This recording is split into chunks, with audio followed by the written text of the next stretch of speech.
ये कहानी है नेहा की, जो कि अपनी 8 वर्षीय बेटी सपना के साथ रहा करती थी।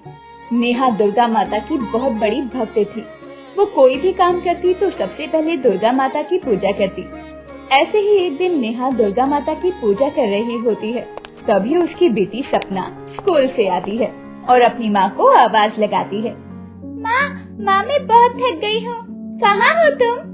सपना आगे कुछ बोल पाती कि तभी वो चक्कर खाकर नीचे गिर जाती है। उसके गिरने की आवाज सुन नेहा दौड़ती हुई अपनी बेटी के पास आती है, जहाँ वो उसको बेहोश देखकर काफी घबरा जाती है। सपना, क्या हुआ तुझे? आंखें खोल सपना। नेहा अपनी बेटी को बार बार आवाज लगाती है, लेकिन सपना आंखें नहीं खोलती। जिसके बाद नेहा पानी लाकर सपना के चेहरे पर छिड़कती है और पानी छिड़कने के बावजूद जब सपना आंखें नहीं खोलती तो नेहा दौड़ती हुई अपने पति के पास जाती है, जहां उसका पति रोड के चौराहे पर बैठकर नशे की हालत में लोगों के साथ जुआ खेल रहा होता है। सुनिए जी, हमारी सपना की तबीयत बहुत ज्यादा खराब हो गई है, वो बेहोश हो गई है। आप मेरे साथ चलिए, उसे डॉक्टर के पास लेकर जाना है। चल हट, मैं नहीं जा रहा। वो तेरी औलाद है, मेरी नहीं, इसलिए अपनी औलाद का इलाज खुद करवा। इस तरह मोहन नेहा को धक्का मारता है और नेहा दूर जा गिरती है। ये देखकर नेहा को गुस्सा आता है और वो उस समय कुछ नहीं करती और चुपचाप अपनी आंखों में आंसू लिए डॉक्टर के घर जाती है और उसे अपने घर ले जाती है, जहां डॉक्टर सपना का इलाज कर उसे दवाई दे देता है और उसे रेस्ट करने के लिए कहता है। साथ ही समय पर खाना पीना खाने को भी कहता है। डॉक्टर वहां से चला जाता है।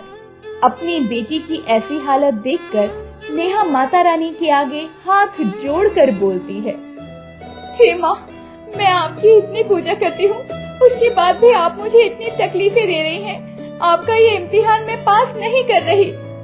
नेहा खुद से बातें कर रही होती है कि तभी नेहा की पड़ोसन उसके पास आकर बैठती है और उससे कहती है, माता रानी पर विश्वास रख, तेरे साथ अच्छा ही होगा।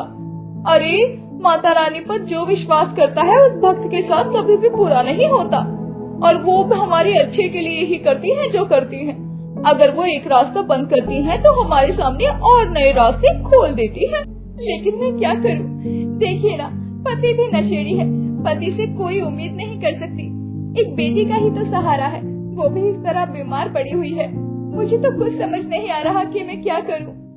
भगवान पर भरोसा रख, तेरे साथ जो होगा अच्छा ही होगा। खैर, ये सब छोड़, मैं तो तुझे यहाँ ये बताने आई थी कि अगले 2 दिन बाद से नवरात्रे शुरू हो रहे हैं। जानती हूँ कि 2 दिन के बाद में नवरात्रि शुरू है, पर मुझे ये समझ नहीं आ रहा कि मैं अपनी बेटी को देखूं या नवरात्र में माता रानी का आगमन करूं, क्योंकि मेरे पास तो इतने पैसे भी नहीं है कि मैं अपनी बेटी का इलाज करवा सकूं, और न ही इतने पैसे हैं कि मैं माता रानी की चौकी बैठा सकूं। अरे, कौन तुझे चौकी बैठाने की बोल रहा है? अरे, तेरे से जितना हो सके तो उतना कर। देख नेहा, तू हर बार माता रानी की चौकी बैठाती आई है। ऐसा एक भी नवरात्र नहीं गया जिसमें तूने नवव्रत न किए हो। इसीलिए मैं तुझे बस इतना ही समझाऊंगी कि हर बार की तरह इस बार भी भगवान पर भरोसा रख और इन नवरात्रों को पूरा कर। तो देखना, इन नवरात्रों में ही तेरे सारे दुख दर्द दूर हो जाएंगे। इतना बोलकर नेहा की पड़ोसन वहाँ से चली जाती है। तो वहीं नेहा अपनी बेटी सपना के पास बैठकर उसको ठंडी पट्टी लगाने लगती है। देखते ही देखते 2 दिन गुजर जाते हैं, लेकिन सपना की तबीयत में कोई सुधार नहीं आता। आज नवरात्र भी था, इसीलिए नेहा माता रानी की पूजा कर उनके सामने चीनी का भोग लगाकर हाथ जोड़ते हुए उनसे प्रार्थना करती है, हे माता रानी, मेरे पास तुम्हें सिवाय चीनी देने के और कुछ भी नहीं है। हो सके तो मेरे इस प्रसाद को ग्रहण कीजिए, और इन नवरात्रों में मैं आपको किसी भी प्रकार का भोग तो नहीं लगा सकती, लेकिन हाँ, मैं अपनी व्रत जरूर पूरी करूंगी। इतना बोलकर नेहा अपनी बेटी के पास जाकर बैठ जाती है, और जैसे ही वो उसके माथे पर हाथ रखती है तो देखती है कि उसकी बेटी का शरीर बुखार से तप रहा है। हे भगवान, सपना का बुखार तो थमने का नाम ही नहीं ले रहा। ऐसा करती हूँ, मैं अपने गले का लॉकेट बेच देती हूँ, इससे जो पैसे मिलेंगे उससे मैं सपना का इलाज करवा दूंगी। नेहा अपने गले के लॉकेट को बेचने की ठान लेती है और वो करती भी कुछ ऐसा है, लेकिन जैसे ही वो पैसों को लेकर घर आती है वैसे ही मोहन आता है और उसके हाथ से पैसों को छीनना शुरू कर देता है। लेकिन नेहा जैसे तैसे करके कुछ पैसे मोहन से छीन लेती है और मोहन नेहा से सारे पैसे छीनकर चला जाता है। ना जाने मुझे कौन से कर्मों की सजा मिल रही है, ना जाने मैंने पिछले जन्म में ऐसा क्या किया था जो मुझे इस जन्म में मोहन जैसा पति मिला। अरे इसने ना तो मुझे कभी अपनी पत्नी माना और ना ही मेरी बेटी को अपनी बेटी। नेहा खुद से अपने दुख दर्द को बयान कर रही होती है कि तभी सपना आंखें खोलकर अपनी माँ को आवाज लगाती है। माँ, माँ मुझे प्यास लगी है। बेटी की आवाज सुनकर नेहा सपना के पास दौड़ के जाती है और उसे पानी देती है। ले मेरी बच्ची, तू पानी पी ले, तुझे प्यास लगी है ना, तेरी माँ हमेशा तेरे साथ है। माँ मुझे बहुत जोरों की भूख लगी है, कुछ खाने को दे दीजिए। हे माता रानी, अब मैं क्या करूँ? मेरे पास तो खाने को अन्न का एक दाना भी नहीं है। अब मैं अपनी बेटी को क्या खिलाऊं? माँ, माँ किस सोच में पड़ गई? मुझे बहुत तेज की भूख लगी है। हाँ मेरी बच्ची, मैं तेरे लिए अभी खाना लेकर आती हूँ, तुम यहीं रुकना। इतना बोलकर नेहा अपने हाथ में कटोरा लिए बाहर जाती है और अपनी पड़ोसन से थोड़ा खाना मांगकर अपनी बेटी को खिला देती है। इस तरह सपना खाना खाकर एक बार फिर से सो जाती है। हे भगवान, आज तो मैंने अपनी बेटी को खाना खिला दिया, लेकिन मैं कब तक लोगों से इस तरह मांग कर खाना खिलाऊंगी? मुझे कुछ तो करना ही होगा। नेहा ठान लेती है कि वो अपनी बेटी का पेट भरेगी। कुछ ही देर में भूखी प्यासी नेहा अपने घर से नंगे पांव बाहर निकलती है, लेकिन उसको कहीं भी कोई काम नहीं मिलता और थकी हारी नेहा वापस घर आती है। और घर आने के बाद नेहा माता रानी की पूजा करती है। इसी तरह पूरे 8 दिन गुजर जाते हैं। आज नवरात्रि का आखिरी दिन था, यानी आज नवमी थी। नेहा नहा धोकर माता रानी की पूजा करती है। हे दुर्गा माँ, आज नवरात्रि की नवमी है।